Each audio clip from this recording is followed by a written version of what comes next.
Good evening. Thanks for looking in tonight. I'm Morella Porter. We're glad you chose Fox 10 News at 9. The people of this nation have spoken.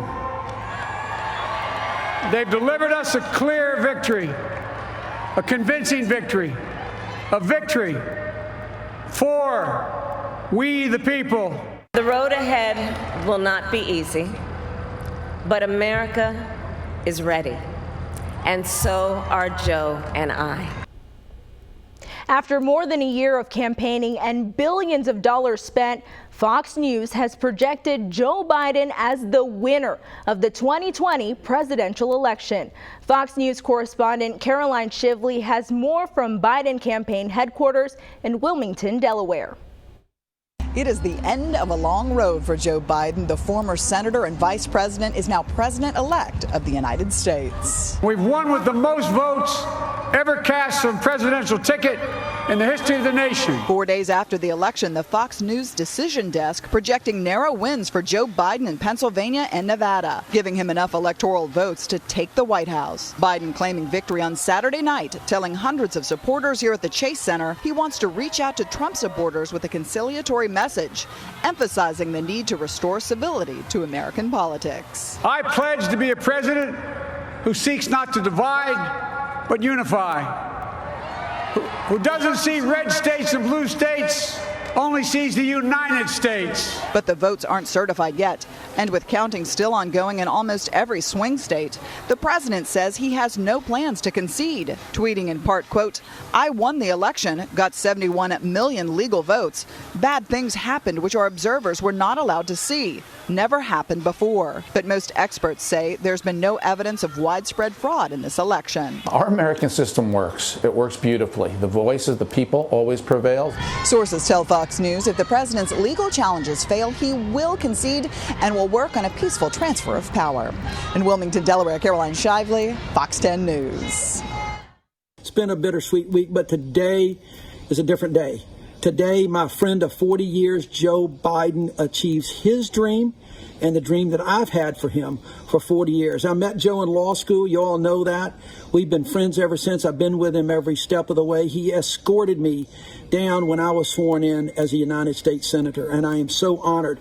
He is, I believe, I've been disappointed that Joe hadn't been president before now, but I believe he's the right person at the right time, at the right moment in history. That's Alabama Senator Doug Jones congratulating Biden on his victory. He went on to say Biden's running mate, Kamala Harris, is an inspiration for young girls today. The presidential election results prompting a mixed reaction in Mobile. While some are relieved with the outcome, others are now trying to come to terms with it. Following 3 days of uncertainty for millions of Americans on their toes ever since Election Day, the waiting game is finally over. Such a marvelous day today, seeing that Joe Biden and Kamala Harris was elected as our new leaders of this country. Former Vice President Joe Biden elected as the 46th President of the United States. The character of America really was on the ballot as well. It was on trial. The jury spoke very valiantly. We did it, Joe. A groundbreaking election for Kamala Harris, America's first woman, first black, and first South Asian vice president-elect. We as black women get the first woman vice president and a black woman, so it's just awesome. I just love her, and I think they're going to make a great team and bring, hopefully, this country back together. Cities across the nation celebrating the historic victory. In other places, protesters taking to the streets. A mix of emotions in Mobile. While some are relieved, others are disappointed. It was heartbreaking. It was really a disaster for me. And, I just hope it's fair. Not mincing words. As pleased as I am for the outcome, the fact remains that 69 million of my fellow citizens still find that guy attractive and appealing. So I can't reconcile myself with that. Despite varying views, many agree work will need to be done to unite what they see as a country divided. To be honest with you, I'm kind of hoping that we can move forward as a country. It's just so divisive right now. And people we talked to say several issues are on their radar for once President-elect Biden and Vice President-elect Harris take office, including the COVID-19 pandemic, education, healthcare, climate issues, systemic racism, and minimum wage. You can count on Fox 10 News to stay on top of all of the breaking developments about the election results. Stay with us on air, online, and on all of our social media profiles for continuing coverage of this historic election. As of now, there's no COVID-19 vaccine that's ready, but some drug companies say they're close to getting one out to the public. In anticipation of its availability, the Alabama Department of Public Health releasing this 48-page plan. It outlines a phased distribution, how it will be stored, and safety monitoring. When a shot is available, healthcare workers and first responders will be among the first to be offered the vaccine. Planning for mass vaccination is not something that Alabama or any other state is not familiar with. I mean, we are regularly involved in planning for events such as this that, we hope will not happen.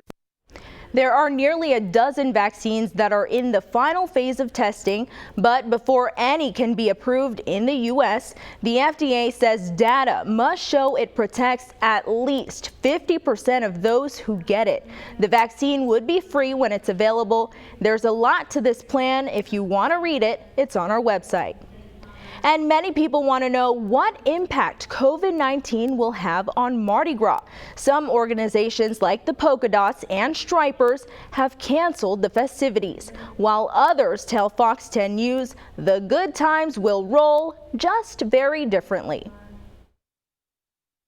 We're going to follow the guidelines that the city and the county mandates to us, and also the state, as far as what we can do as far as having a safe, Mardi Gras. And I think we can do it. We're Mobile. We've made many things happen, so I think we can do it. Just we had to get our mind wrapped around a little something different this year. The Mobile Carnival Association in agreement, sending us this statement.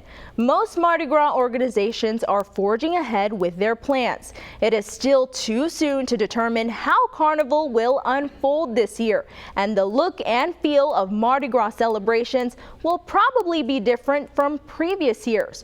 One thing that is for sure, Mobilians always find a way to celebrate Mardi Gras. A spokesperson for the city of Mobile tells us the mayor is working out Mardi Gras plans with various organizations, but at this point, they don't have a definitive statement to release. Tropical Storm Eta inching closer to Cuba, the system initially blasting Central America as a Category 4 hurricane. It meandered back out over the waters, regaining strength, and it's got its sights set on Florida. Meteorologist Matt Barentine joins us now. And Matt, you've got some new information on this one? Yeah, it's making itself known to Cuba here this evening. And like you said, next stop after that will be Florida. There's the 3D imagery of the storm impacting Cuba here this evening. You see it's just offshore. It's moving to the northeast at 13. So it's going to make a landfall here overnight tonight here in Cuba with winds right now at 65 miles an hour. Makes it an upper end tropical storm here with Eta. Now what's going to happen with it after that? It's going to go straight over Cuba, then make a left-hand turn and go right over the Florida Keys, and then early next week it's going to enter into the Gulf of Mexico. Of course, once again, we're talking about yet another tropical system working its way into the Gulf of Mexico. And you can see it's a very wide spread. I mean, anywhere from Central Gulf all the way over to the East Coast to Florida is a possibility. So there's a lot of uncertainties once it does try to cross into the Gulf of Mexico. So definitely something we're going to be keeping a very close eye on over the next several days. Certainly it's going to be bringing a lot of heavy rain, particularly over towards the peninsula of Florida. Right now, back home for us, that's not bad. It's a little mild out there and muggy this evening. Temperatures upper 60s, lower 70s. There's the satellite radar. There are some showers south of us. Now, a few of those could impact us here overnight. Might see a few quick light sprinkles, but by the time you wake up tomorrow morning, most likely just seeing cloudy skies. Here's the planner as we go through the overnight hours on into tomorrow morning. Temperatures will be in the 60s, so it'll be mild. More details on Eta coming up.